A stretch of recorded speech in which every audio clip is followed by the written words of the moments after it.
Hello everyone, आज हम class 7th में एसएसटी पढ़ेंगे।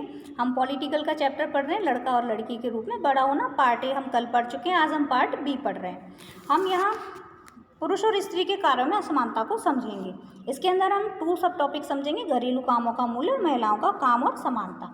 तो आइए हम समझते हैं पहला, घरेलू काम का मूल्य। सारी दुनिया में घर के काम की कोई वैल्यू नहीं, जिम्मेदारी जो होती है वो स्त्रियों की होती है, जैसे देखभाल संबंधी कार्य, परिवार का ध्यान रखना, विशेषकर बुजुर्ग, परिवार के बच्चे, बीमार लोग, इनका ध्यान रखने का कार्य किसका होता है? परिवार की स्त्रियों का होता है। ये जो जितने भी कार्य होते हैं इनको कोई महत्व नहीं दिया जाता है। मान लिया जाता है कि स्त्रियों का ये स्वाभाविक कार्य है, इसीलिए उनके लिए पैसा देने की कोई ज़रूरत नहीं है। समाज इन कार्यों को अधिक महत्व नहीं देता, यानी कि लेडीज़ हैं तो आई ही इसी काम के लिए। दादा दादी की सेवा करेंगी, यानी कि सास ससुर की सेवा करेंगी, बच्चों की करेंगी, पति की करेंगी, घर का ध्यान रखेंगी। अब आप खुद अनुमान लगाइए कितने काम होते हैं मम्मियों के पास में, है ना। तो ये सारे काम की कोई वैल्यू नहीं होती है लोगों की नज़र में, सोचते हैं घर का ही काम तो है, कोई काम नहीं है ये तो। घर का काम करने वाली अधिकांश जो स्त्रियां होती हैं, कभी कभी इन कामों को करने के लिए छोटे छोटे लड़के और लड़कियों को भी कार्य पर लगाया जाता है, इनकी मेड जिन्हें हम कहते हैं, घर में काम करने वाले जो लोग रखे जाते हैं उनको, या नौकर भी कह देते हैं हम इन्हें। तो कभी कभी लड़के और लड़कियां भी हो सकते हैं। घरेलू कामों का कोई महत्व नहीं होता है, इसीलिए ना मजदूरी भी कम दी जाती है। और इनका काम कब से शुरू होता है? सुबह के 5 बजे से शुरू होता है और बेचारे 12 बजे तक काम करते हैं। कब? सुबह के 5 बजे से और 12 बजे तक काम करते हैं, तब भी इनके काम को कोई सम्मान नहीं दिया जाता, इन्हें कोई महत्व नहीं दिया जाता समाज में।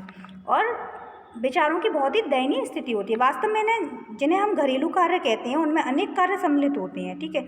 और इनमें बहुत अधिक पारिश्रमिक लगता है, शारीरिक श्रम लगता है। कहने का मतलब है कि हमारे शरीर से बहुत ज़्यादा श्रम की ज़रूरत हमें होती है। जैसे कपड़े धोना आसान काम नहीं है, धो के देखिएगा कितनी मेहनत लगती है उसमें। सफाई करना, डस्टिंग जिसको हम कहते हैं, डस्टिंग करके देखिए, पता चलेगा कि कितनी मेहनत लगती है। झाड़ू लगाना, वजन उठाने जैसे काम है, जैसे सिलेंडर उठा के ले जा रहे हैं, सब्जी ला रहे हैं, आटा ला रहे हैं, बहुत सारे काम हैं ऐसे। करके देखिएगा आप अपनी रूटीन में, फिर देखिएगा कि महिला या फिर घरेलू काम जो होते हैं, चाहे वो महिला करे या पुरुष, घरेलू काम भी बहुत इंपॉर्टेंट होते हैं, इनके बिना भी जीवन नहीं चल सकता है। गैस व चूल्हे पे काम करना, देखो उन लेडीज़ों से पूछिए जो इतनी गर्मी में, कैसा मौसम है, गर्मी का मौसम है ना, इस गर्मी के मौसम में चूल्हे पे या फिर किचन की गैस पे खाना बना रही हैं और पसीने पसीने हो रही हैं, बर्न हो रही है उनकी स्किन, लेकिन कोई वैल्यू नहीं है उस लेडीज़ की। ये तो उसका काम ही है ना। इस तरह की ऐसे ही मानसिकता हमारे समाज की है कि भोजन पकाने का काम तो महिलाओं का ही है। स्त्रियाँ जो काम करती हैं वह भारी और थकाने वाला होता है, जबकि आमतौर पर सोचते हैं कि केवल पुरुष ही शारीरिक श्रम करते हैं, क्योंकि वो तो बाहर नौकरी करके आते हैं। ऐसी मेंटलिटी हम लोगों की बनी हुई है ना, कि शारीरिक श्रम का कार्य सिर्फ पुरुषों का है और वो ही कर सकते हैं, महिला तो कोई काम ही नहीं करती, वो तो घर में रहती हैं 24 घंटे। घरेलू और देखभाल के कामों का एक अन्य पहलू जिसे हम वास्तव में महत्व नहीं देते हैं वह है, वास्तव में यदि हम देखें तो स्त्रियों द्वारा जो किया जाने वाला जो काम है ना, घर के और बाहर के कामों को जोड़ें तो हमें पता चलेगा कि कुल मिलाकर स्त्रियां पुरुष से अधिक काम करती हैं। टोटल मेजरमेंट करके देखेंगे उसको और फिर हम देखेंगे अंतर। अपनी मम्मी पापा से कहिएगा और देखिएगा, उनसे पूछिएगा कि दोनों एक दो दिन दोनों एक दूसरे का काम एक दूसरे से इंटरचेंज कर लें, फिर उसके बाद हमें पता चलेगा, फिर बताइएगा मुझे ना, ठीक है। अगला हमारा जो टॉपिक है वो है महिलाओं का काम और समानता। महिलाओं के घरेलू और देखभाल के कामों को महत्व देना एक व्यक्ति या परिवार का मामला नहीं है, यह स्त्रियों और पुरुषों के बीच की असमानता की एक बड़ी सामाजिक व्यथा का ही भाग है।